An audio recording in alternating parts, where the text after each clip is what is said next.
और मोहित हमारे साथ, हमारे सहयोगी जुड़े हैं। मोहित, कांग्रेस को आप बखूबी जानते हैं, कांग्रेस के तमाम बड़े नेताओं को आप बखूबी जानते हैं। उनमें से एक चेहरा जो हमारे बीच में अब नहीं रहा, वो है डॉक्टर मनमोहन सिंह। आपने उनको बहुत करीब से देखा होगा, उनके कार्यकाल को आपने बखूबी समझा होगा।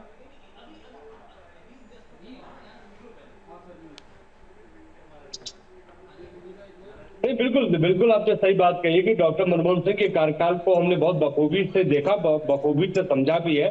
और देखिए, लगातार डॉक्टर मनमोहन सिंह जब 2004 में प्रधानमंत्री बने थे, तो उस वक्त भी मैं पत्रकारिता कर रहा था। मुझे याद है कि 2004 में डॉक्टर मनमोहन सिंह प्रधानमंत्री बनने वाले नहीं थे, बल्कि सोनिया गांधी का नाम सबसे आगे चल रहा था और ये कहा जा रहा था कि सोनिया गांधी ही देश की प्रधानमंत्री उस वक्त बनेंगी। लेकिन 2004 में जिस तरीके से डॉक्टर मनमोहन सिंह का नाम सबसे आगे आया, उनको खुद यकीन नहीं था कि वो देश के प्रधानमंत्री बनेंगे और इतना बड़ा दायित्व उनको मिला।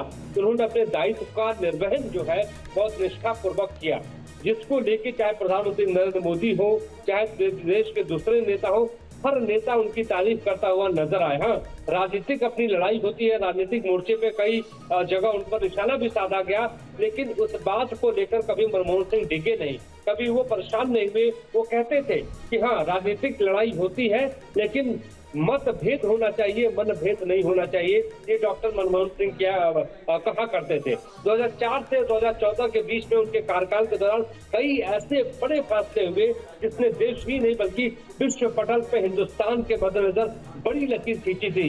चाहे राइट टू एजुकेशन की बात हो, राइट टू इंफॉर्मेशन की बात हो, राइट टू फूड की बात हो, ये तीन बड़े जो फैसले थे डॉक्टर मनमोहन सिंह के यूपीए सरकार के, ये ऐसे बड़े फैसले थे जिसने भारत के बुनियादी विकास में बहुत बड़ा योगदान दिया। मनरेगा को लेके अब देखिए, मनरेगा में जिस तरीके से उन्होंने योजना लागू किया, जिस तरीके से ये मनरेगा के माध्यम से ग्रामीण विकास में एक बहुत बड़ा, हमें कह सकते हैं कि एक नई लकीर खींची गई। जिस तरीके से ग्रामीण विकास के मद्देनजर डॉक्टर मनमोहन सिंह का विजन था, उसकी कोई सानी नहीं थी। और मुझे याद है कि कई मोर्चों पर डॉक्टर मनमोहन सिंह ये कहा करते थे, और जो पत्रकारों से संसद भवन के भीतर गैलरी के दौरान मिलकर वो बात किया करते थे और कहते थे कि आप लोग सही खबर दिखाइए, मैं तो अपना काम कर रहा हूँ। तो कहीं ना कहीं अपनी वो बात कह के चल दिया करते थे। और मुझे याद है 2014 की वो प्रेस कॉन्फ्रेंस जिसमें 100 से ज्यादा पत्रकार दिल्ली के भीतर मौजूद थे और 62 से ज्यादा सवालों का जवाब डॉक्टर मनमोहन सिंह ने सहजतापूर्वक दिया था। और एक बात कही थी कि मीडिया आज के दौर में मेरे साथ भले ही उदार न हो, लेकिन इतिहास मेरे साथ जरूर उदार होगा। तो कहीं ना कहीं वो बड़ी बात को भी बहुत गंभीरता से ही नहीं बल्कि सहजता से वो कह के चले जाते थे, लेकिन उसके पीछे संदेश कहीं ना कहीं बहुत बड़ा छुपा हुआ करता था। और जिस तरीके से प्रधानमंत्री नरेंद्र मोदी ने कही कि जब भी जो कमेटी की मीटिंग होती थी तो व्हील चेयर पे बैठ के डॉक्टर मनमोहन सिंह आया करते थे। सदन के भीतर जब भी कोई बड़े मुद्दे पर चर्चा हुआ करता था तो उस वक्त doctor Manmohan Singh wheel chair पे आके सदन के कार्यवाही में भाग लिया करते थे। तो ऐसे डॉक्टर मनमोहन सिंह से आपको एक बहुत बड़ी खबर दे दूं कि कांग्रेस वर्किंग कमेटी की एक बड़ी बैठक जो है कर्नाटक के बेलगाम में हुआ। बेलगाम की वो धरती जहाँ पे 100 साल पहले महात्मा गांधी अध्यक्ष बने थे, और उसके बाद जो है कांग्रेस वर्किंग कमेटी की यहाँ बैठक हुई थी। और इस बैठक में तमाम बड़े नेता यहाँ पे मौजूद थे। राहुल गांधी, मल्लिकार्जुन खड़गे, क्या छत्तीसगढ़ के पूर्व मुख्यमंत्री भूपेश बघेल की बात करें, सभी के सभी नेता जो है दिल्ली की ओर रवाना हो चुके हैं। और राहुल गांधी को जैसी ये खबर मिली कि डॉक्टर मनमोहन सिंह इस दुनिया में नहीं रहे, जो मुझे खबर मिली उस वक्त राहुल गांधी भावुक हो गए। उन्होंने अपने तमाम जो उनके सहयोगी नेता थे, जो सहयोगी उनके लोग थे, उनके आसपास काम करने वाले, वो उस वक्त भोजन पे बैठे हुए थे। राहुल गांधी ने भोजन नहीं किया। राहुल गांधी ने कहा कि नहीं, आप प्लेन तैयार कीजिए, आप इंतजाम कराइए कि मुझे अब दिल्ली पहुंचना है। तो एक लगाव राहुल गांधी का डॉक्टर मनमोहन सिंह के प्रति बहुत था। मल्लिकार्जुन खड़गे ने खुद कहा कि हाँ, प्लेन की व्यवस्था की जानी चाहिए। राहुल गांधी को बेलगाम में कल एक बड़ी रैली करनी थी। उस रैली का नाम जय बापू, जय भीम, जय संविधान रखा गया था, लेकिन राहुल गांधी ने कहा नहीं, रैली को कैंसिल किया जाए, रद्द किया जाए और सभी के सभी जो भी नेता हैं वो दिल्ली जाएं ताकि उनको पूर्वक श्रद्धांजलि अर्पित कर पाए। तो राहुल गांधी और डॉक्टर मनमोहन सिंह के प्रति जो लगाव था, हम ये कह सकते हैं कि उन्होंने अपने ट्वीट के माध्यम से कह दिया। उन्होंने कहा कि वो मेरे मेंटोर थे, मेरे मार्गदर्शक थे, उनसे बहुत कुछ सीखने को मिला। तो निश्चित तौर पे आर्थिक सुधारों के मसीहा हिंदुस्तान से अब हम ये कह सकते हैं उन्होंने अंतिम सांस ले ली है। अब वो हिंदुस्तान के लिए बल्कि पूरी दुनिया के पटल पे एक बड़ा योगदान आर्थिक सुधारों के मद्देनजर के तौर पर उनको देखा जाता है, माना जाता है।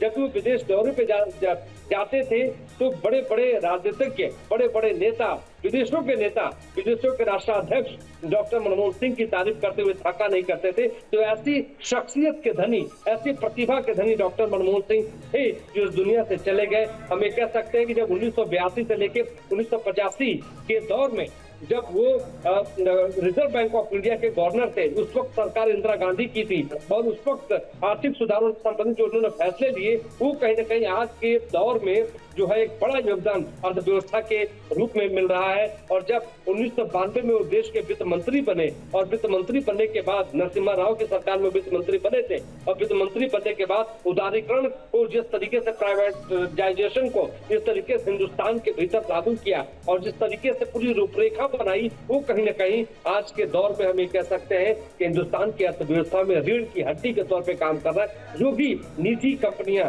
जो भी प्राइवेट कंपनियां हिंदुस्तान के भीतर दिखाई दे रही है, उसमें बड़ा योगदान डॉक्टर मनमोहन सिंह का था जो आज इस दुनिया में नहीं रहा। जी बिल्कुल सही कह रहे हैं आप। और हर जगह सिर्फ इस बात का जिक्र हो रहा है कि डॉक्टर मनमोहन सिंह जी ने अपने कार्यकाल में जो रिफॉर्म्स पर काम किया वो कितना असरदार रहा।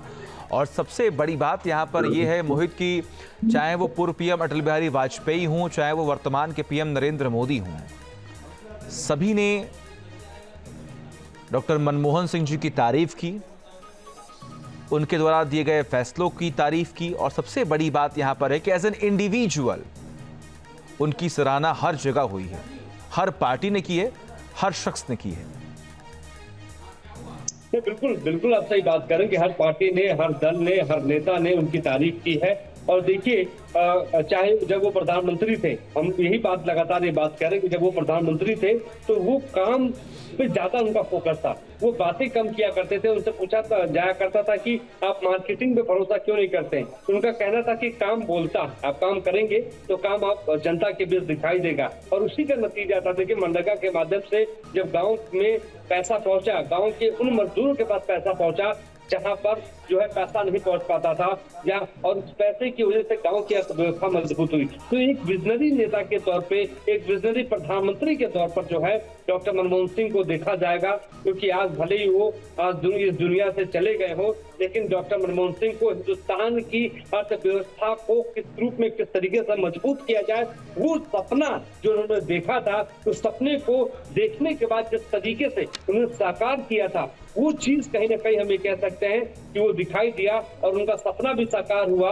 और हम ये कह सकते हैं कि डॉक्टर मनमोहन सिंह ने बहुत कुछ हिंदुस्तान को दिया। जी बिल्कुल, चाहे वो आप फूड सिक्योरिटी एक्ट की बात करें, राइट टू इंफॉर्मेशन एक्ट की बात करें, ऐसे कई सारे फैसले हैं जिसको आज नहीं सालों बाद भी याद किया जाएगा। एक बहुत बड़ा अधिकार देश की जनता को वो देकर चले गए, आज हमारे बीच वो नहीं है।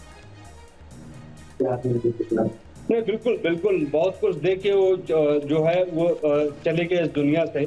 और यही बात तो हम ये कह रहे हैं कि डॉक्टर मनमोहन सिंह जब राज्यसभा के भीतर लगातार होते, असम से चुन के आया करते थे, तो ये भी कहते थे कि मैं प्रधानमंत्री तो हूँ, लेकिन प्रधानमंत्री होने के साथ मैं असम से आया हूँ, असम का प्रतिनिधि भी हूँ।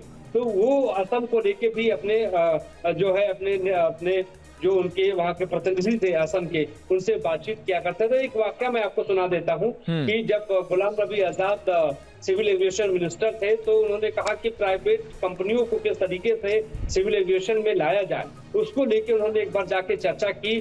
तो डॉक्टर मनमोहन सिंह बड़ा खुश हुए, क्योंकि कोई भी प्रधानमंत्री फ्री हैंड खासतौर पे देने से पहले सोचता है कि भाई उनका मंत्री कैसा है, लेकिन वो यकीन करते थे कि किस तरीके से मंत्रियों को फ्री हैंड दिया जाए। और फ्री हैंड देने का मतलब वो ये समझते थे कि नए आइडियाज आएंगे, जब नए आइडियाज आएंगे तो हिंदुस्तान का सर्वांगीण विकास होगा, इस बात पे वो फोकस किया करते थे। तो सिविल एविएशन को प्राइवेट सेक्टर में लाने की बात जब गुलाम नबी आजाद ने की तो उन्होंने कहा, अरे आजाद साहब, आपने तो बहुत अच्छा ये आपका आइडिया है, इसको आप कैबिनेट के भीतर लेके आइए, मैं इस प्रस्ताव पे जो है इस प्रस्ताव को मैं देखता हूँ। तो इस तरीके की वो बात करते थे और जो अच्छा काम किया करता था उसकी सराहना किया करते थे। और आपको बता दूं कि जब विदेश दौरे पर डॉक्टर मनमोहन सिंह जाया करते थे तो उनके साथ मीडिया भी जाया करती थी और अपने प्लेन के भीतर वो मीडिया से मुखातिब होकर बातचीत किया करते थे, प्रेस कॉन्फ्रेंस किया करते थे। तो वो मीडिया से भी उनको बहुत ज्यादा लगाव था, लेकिन उसके साथ साथ आपको बता दें कि चुपचाप किस रूप में, किस तरीके से हिंदुस्तान के विकास के मद्देनजर नई लकीर खींची जा सकती है, किस तरीके से बेहतर काम किया जा सकता है, उसकी नजीर डॉक्टर मनमोहन सिंह ने पेश की है। बिल्कुल मोहित, और सबसे बड़ी बात यहाँ पर है कि कुछ देर पहले अभी मैं और हरीश जब लगातार बात कर रहे थे तो इस बात का भी जिक्र हुआ कि जब भी उन्हें जवाब देना होता था तमाम आरोपों का या फिर किसी भी सवालों का, तो वो अपने तरीके से उस सवाल का जवाब या फिर उन तमाम आरोपों पर वो बोलते थे। जो कई सारे वीडियोस भी वायरल होते हैं, जिसमें एक सबसे बड़ा उदाहरण वो है जब सुषमा स्वराज सदन में बैठी हुई थी, उन्होंने कुछ सवाल पूछा शराना अंदाज में, तो उन्होंने भी उसी अंदाज में उन्हें जवाब दिया।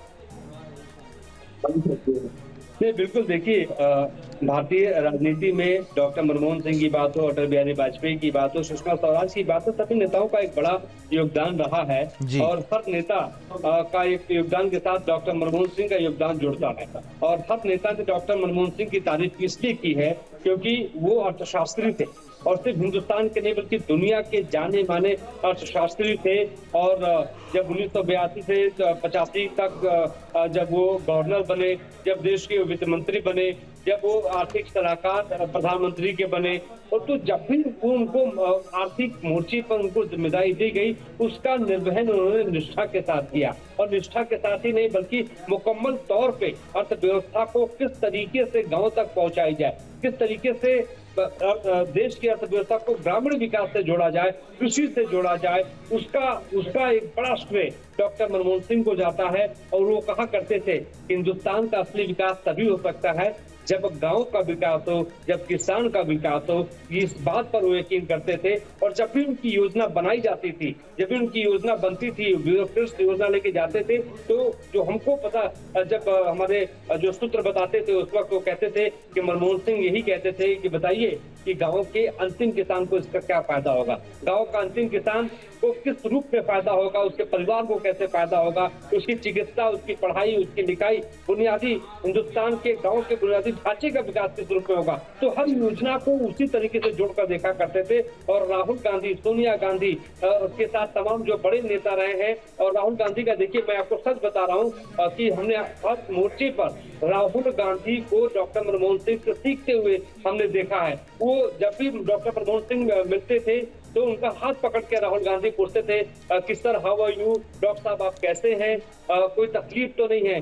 तो डॉक्टर मनमोहन सिंह जवाब भी बहुत मधुर था क्योंकि उनकी आवाज बड़ी पतली थी, तो पतली आवाज में कहते थे कि Rahul I am okay, Rahul I am good, आप अपना काम करिए, आप हिंदुस्तान के विकास में सहयोग कीजिए। तो इस तरीके से वार्तालाप दोनों नेताओं के बीच में हुआ करता था। और देखिए कई मोर्चों पर यह आरोप लगा कि डॉक्टर मनमोहन सिंह और राहुल गांधी में संबंध ठीक नहीं थे यूपीए की सरकार के दौरान, लेकिन मैं आपको दावे के साथ ये कह सकता हूं कि दोनों नेताओं में संबंध बहुत मधुर थे और दोनों नेताओं के बीच जो सहभागिता थी, जो एक संबंध स्थापित था, खासतौर पे हर मोर्चे पे, वो अपने आप में एक नजीर थी। कभी मीडिया में वो खबरें नहीं आई, लेकिन हमें वो दिखाई पड़ता था जब दोनों नेता एक दूसरे के सामने होते थे, जब दोनों नेता एक दूसरे से बातचीत किया करते थे। और मैं आपको एक बड़ी खबर और दे दूं कि कई मोर्चों पर राहुल गांधी को प्रधानमंत्री बनने का मौका मिला और डॉक्टर मनमोहन सिंह ने खुद बोला राहुल गांधी को। मैं आपको एक और बड़ी खबर बता दूं कि तीन बार राहुल गांधी को प्रधानमंत्री बनने का मौका 2004 से 2014 के बीच में मिला था, लेकिन राहुल गांधी ने उससे इनकार कर दिया, कहा कि नहीं, डॉक्टर मनमोहन सिंह से बेहतर प्रधानमंत्री कोई नहीं हो सकता, डॉक्टर मनमोहन सिंह को जो है देश का नेतृत्व करना चाहिए। और आपको एक और बड़ी खबर बता दूं कि राहुल गांधी से संबंधित कि डॉक्टर मनमोहन सिंह ने कहा कि आइए हमारे कैबिनेट में शामिल हो जाइए, तो राहुल गांधी ने कहा नहीं, मैं कैबिनेट के बाहर रह के काम करूंगा और मैं आपके साथ सहभागिता के साथ आपके साथ जुड़कर काम करूंगा। मंत्री राहुल गांधी नहीं बने तो इस तरीके के उन दोनों के संबंध से आज देखिए आर्थिक सुधारों के मसीहा लगातार हम जो बात कर रहे हैं, डॉक्टर मनमोहन सिंह इस दुनिया से चले गए हैं। प्रधानमंत्री नरेंद्र मोदी से लेकर तमाम जो केंद्रीय मंत्री हैं, चाहे पीयूष गोयल की बात कर लीजिए, सभी नेताओं ने उनकी जो है भूरी प्रशंसा करते हुए भावभीनी अपनी श्रद्धांजलि अर्पित की है। हाँ, और आज खुद जब राहुल गांधी ने भी एक तरह पोस्ट किया तो उन्होंने इस बात का जिक्र किया कि मैंने अपना मेंटर, मैंने अपना गाइड जो है वो खो दिया है। ये बताता है, ये समझाता है कि आखिर मनमोहन सिंह जी की भूमिका अलग अलग जिंदगियों में कैसी रही है, अपने परिवार के साथ, अपने करीबियों के साथ, अपने समर्थित लोगों के साथ, अपने पार्टी के साथ, अपने पद के साथ, अपने विपक्षी पार्टियों के साथ, उनके लोगों के साथ उनका व्यवहार एकदम अलग रहा। बिल्कुल उनका व्यवहार बिल्कुल अलग था और इस तरीके से भारतीय राजनीति में वो अपनी कार्यशैली से, अपने व्यवहार कुशलता से और अपने व्यवहारिक जीवन से जिस तरीके से उन्होंने संबंध स्थापित किए, तभी तो आज देखिए कि जब वो जिंदा थे तभी उनकी तारीफ हुआ करती थी। आज वो दुनिया में नहीं है तो सभी नेता उनकी तारीफ करते हुए नजर आ रहे हैं। तो ऐसे व्यक्तित्व के धनी थे डॉक्टर मनमोहन सिंह और आज वही तो दिखाई दे रहा है। आप चाहे उदारीकरण की बात कर लीजिए, उदारीकरण के बाद चाहे उनके जब वो प्रधानमंत्री थे तो उनकी योजनाओं की बात कर लीजिए, वही योजनाएं जो आज हिंदुस्तान के सर्वांगीण विकास में एक बहुत बड़ा योगदान दे रही हैं। न्यूज नेशन अब व्हाट्सएप पर खबरों के ताजा अपडेट के लिए न्यूज नेशन के इस QR कोड को स्कैन करें।